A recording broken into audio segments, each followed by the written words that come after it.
Memória-Trabalho, capítulo 13 do livro A Grande Rebelião. Inquestionavelmente, cada pessoa tem sua própria psicologia particular. Isto é irrebatível, incontrovertível, irrefutável. Desafortunadamente, as pessoas nunca pensam nisto e muitos nem o aceitam, porque se acham aprisionados na mente sensorial. Qualquer um admite a realidade do corpo físico, porque pode vê-lo e apalpá-lo. Entretanto, a psicologia é questão distinta, não é perceptível para os 5 sentidos e, por isto, a tendência geral é rechaçá-la ou, simplesmente, subestimá-la e depreciá-la, qualificando-a de algo sem importância. Indubitavelmente, quando alguém começa a se auto-observar, é sinal inequívoco de que aceitou a tremenda realidade de sua própria psicologia. É claro que ninguém se tentaria auto-observar se não encontrasse antes um motivo fundamental.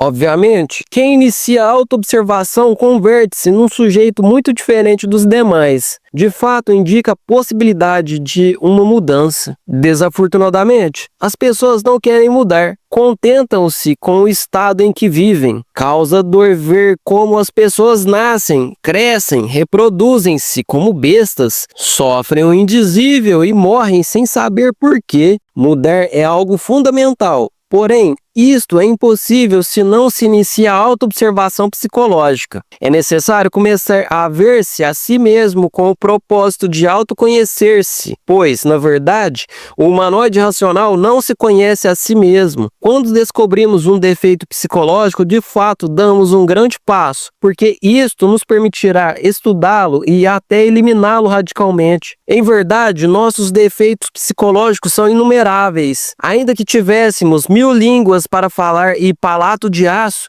não alcançaríamos enumerá-los a todos cabalmente. O grave de tudo isto é que não sabemos medir o espantoso realismo de qualquer defeito. Sempre o vemos de forma vã, sem pôr nele a devida atenção. Vemo-lo como algo sem importância. Quando aceitamos a doutrina dos muitos e entendemos o cru realismo dos 7 demônios que Jesus, o Cristo, tirou do corpo de Maria Madalena, ostensivelmente o nosso modo de pensar com respeito aos defeitos psicológicos sofre uma mudança fundamental. Não é demais afirmar, de forma enfática, que a doutrina dos muitos é de origem tibetana e gnóstica em 100%.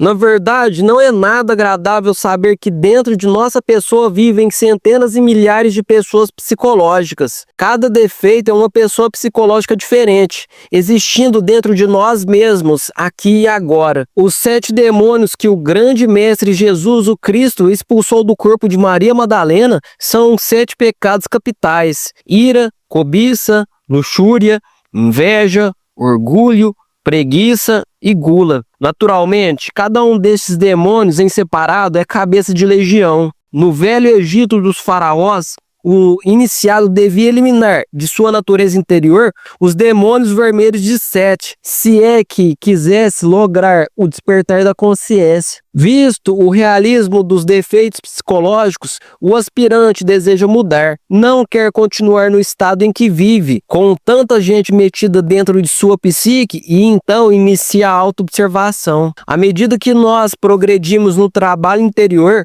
podemos verificar por nós mesmos um ordenamento muito interessante no sistema de eliminação. Assombramos-nos quando descobrimos ordem no trabalho relacionado com a eliminação dos múltiplos agregados psíquicos que personificam os nossos erros. O interessante de tudo isto é que tal ordem na eliminação dos defeitos se realiza de forma gradativa e se processa de acordo com a dialética da consciência. Nunca, jamais poderia a dialética racionativa superar o formidável labor da dialética da consciência. Os fatos nos vão demonstrando que o ordenamento psicológico no trabalho da eliminação dos defeitos é estabelecido por nosso próprio ser interior profundo. Devemos esclarecer que existe uma diferença radical entre o ego e o ser. O eu jamais poderia estabelecer ordem em questões psicológicas, pois ele, em si mesmo, é o resultado da desordem. Só o ser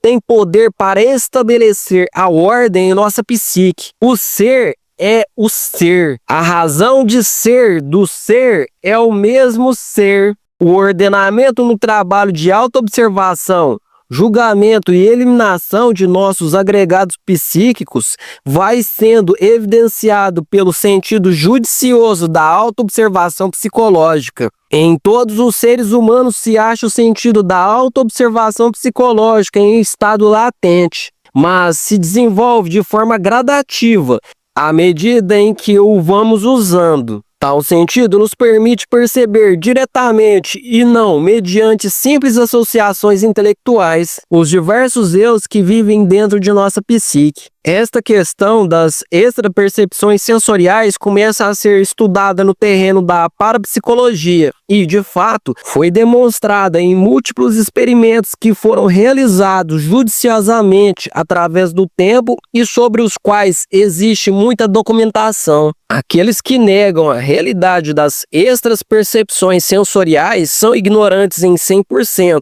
velhacos do intelecto, engarrafados na mente sensorial. No entanto, o sentido da autoobservação psicológica é algo mais profundo, vai muito mais além dos simples enunciados parapsicológicos. Permite-nos a autoobservação íntima e a plena verificação do tremendo realismo subjetivo de nossos diversos agregados. O ordenamento sucessivo das diversas partes do trabalho relacionadas com o tema, este tão grave da eliminação de agregados psíquicos, permite-nos inferir uma memória-trabalho muito interessante e até muito útil na questão do desenvolvimento interior. Esta memória-trabalho, se bem que é certo que nos pode dar diferentes fotografias psicológicas das diversas etapas da vida passada, unidas na sua totalidade, trariam à nossa imaginação uma estampa viva e até repugnante do que fomos antes de iniciar o trabalho psicotransformista radical. Não há dúvida de que jamais desejaríamos regressar a esta horrorosa figura, viva representação do que fomos. Deste ponto de vista, tal fotografia psicológica resultaria útil como meio de confrontação entre um presente transformado e um passado regressivo, rançoso, torpe e desgraçado.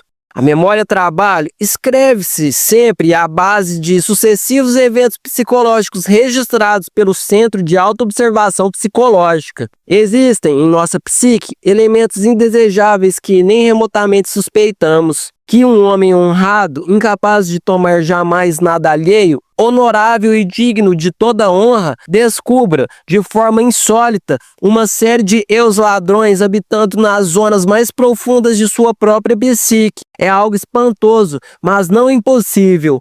Que uma magnífica esposa, cheia de grandes virtudes, ou uma donzela de grande espiritualidade e educação magnífica mediante o sentido da autoobservação psicológica descubra, de forma inusitada, que em sua psique íntima vive um grupo de eus, prostitutas, resulta nauseabundo e até inaceitável para o centro intelectual, ou o sentido moral de qualquer cidadão judicioso.